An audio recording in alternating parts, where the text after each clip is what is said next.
What's going on, everyone? So Bleacher Report put together kind of their grades and rankings for teams, and the San Antonio Spurs obviously were one of those teams.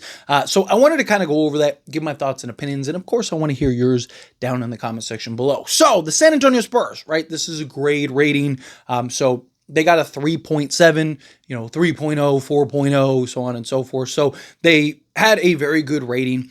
But the new additions were ranked as a B+, and their explanation was adding Luke Kornet and Kelly Olynyk in the same offseason suggests San Antonio Spurs may want Victor Wembanyama to play a little more which is something I've talked about very heavily the last year and some change. And they can present different looks with either one. Kornet, at least in recent seasons, is more of an interior presence, which would allow Wemby to roam outside. Olynyk, on the other hand, is an inside or outside shooter who'd pull defense attentions away from the rim, allowing Wembanyama to attack more space inside. Right? I agree with some of those points. We'll dive into it again. I'll kind of break it down more in my personal opinion here in a moment. But new additions, continuity, they got an A-, and their explanation was the Spurs have the picks and contracts to make another splashy trade, but they seem content to build around Wemby relatively slowly and patiently. And given what we just saw from Oklahoma City Thunder, it's hard to argue against the approach. Still, even without a drastic move this summer, San Antonio will enter 2025-2026 with multiple stars, Victor Wembanyama, De'Aaron Fox, developing wings and forwards, and a recently bolstered backcourt or front court. So continuity, talked about that, how they can, the Spurs can still make a big splash trade. You heard Victor Wembanyama or Giannis Antetokounmpo all offseason, Kevin Durant at one point, right? The thing that I disagree with, though, is their argument is, given what we just saw from Oklahoma City Thunder, OKC had a small window, right? And they were able to win a championship in that small window. The Spurs have even a smaller window. And I'm not talking about OKC could still win a championship or anything like that, but their three main guys just all got max extensions that are going to kick in soon, right? Where right now the Spurs have De'Aaron Fox, who just got a 4-year max, full max in years, and Victor Wembanyama is going to get, like I said, the Spurs are going to get expensive and expensive fast. Right? So they don't have, 3, 4, 5 years to carve this out. Literally, beginning next offseason, every offseason, they're going to have to pay somebody going forward. You got Jeremy Sohan, who's going to be doing a new contract. Victor Wembanyama, who's going to be doing an extension. The following offseason, Victor Wembanyama's extension is going to kick in, and then you're going to have to pay Stephon Castle his new extension. Then the following season after that, Stephon Castle is going to kick in, and then you're going to have to pay Dylan Harper and Carter Bryant. Literally, every single season, you're going to be potentially paying a guy a max contract, right? And we're going to see what happens with OKC. OKC is lucky because they had a bunch of really good, really young talent that was very cheap. But OKC they're ahead of the Spurs, right? They were able to win in that window. But you got to keep in mind, they weren't paying a De'Aaron Fox $50+ million a year, right? So that's a big difference too. They had guys cheap. They were able to do other things. They were able to add other players. They were able to take risks on guys like a Gordon Hayward, and it just didn't work out, but it didn't really cost them anything, right? That's the thing that you got to keep in mind. So I don't really like the continuity explanation. And then, like I said, we'll touch on the new additions here in a moment. Draft was an A.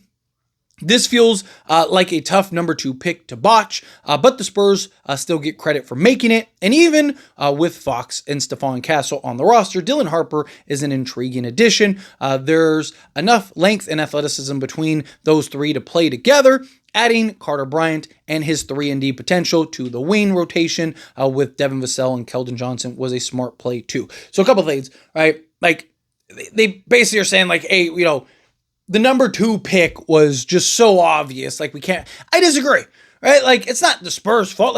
They could have made a foolish decision. Yes, it was a no-brainer. It fell into their lap, but they could have easily made a silly, oh, hey, well, we already got Stephon Castle. Let's do something else, right? Let's go get, another guy or whatever, right? But also, again, I feel like they're kind of being punished there for not doing that. I think if you want to, okay, fine. I think that they deserve an A+. I mean, you literally got the best player, or the best player in the draft not named Cooper Flagg, and then, or what is looked at as the best player in the draft. Obviously, these are all hindsight things.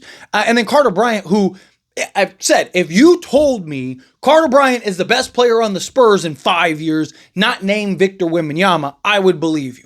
I think that's a huge pick. I think they had a very good draft. But let's get into the additions here, right?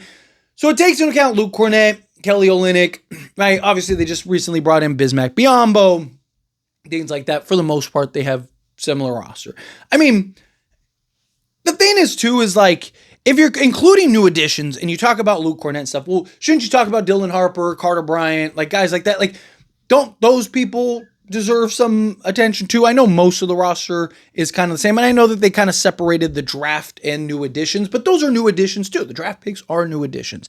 I don't mind like the B+ because they didn't make some like big sexy trade. So, like if they would have gotten Giannis or something like that, these reports would have been like, haha, right? Like they're the best team in the league. Continuity got an A-. If anything, I think the continuity should be at least an A, if not an A+, because you're bringing back pretty much the same roster from last year, outside of obviously like Chris Paul and things like that. But you got De'Aaron Fox now and things like that. So, if you're talking continuity, you have the continuity. You're just trying to integrate, a handful of players into the roster, but you still have most of the guys that you've been growing and developing over the first year. So, I mean, if we're talking about continuity is that, right? Like, what's the continuity of this team? And it's, the same as last year, right? Like, it's just another year improved, another year better. But as far as the new additions go, look, one of the things that I've talked about very heavily is Victor Wembanyama playing the 4. Even made a video earlier about that very thing, Wemby, that especially now that they got Bismack Biyombo, I imagine that Wemby's going to play a lot more 4 this year. And it makes sense like that. You look at this roster, right? And it's like everything's good except for that 4 spot, right? Like, yeah, you could play, Jeremy Sohan, but like his offensive limitations are a little concerning. You have Harrison Barnes that you could slot there, right? Which would be fine, but you don't have like the size that you might want in certain like double big matchups and things like that. So I just think Victor Wembanyama playing the 4 makes a lot of sense for this team.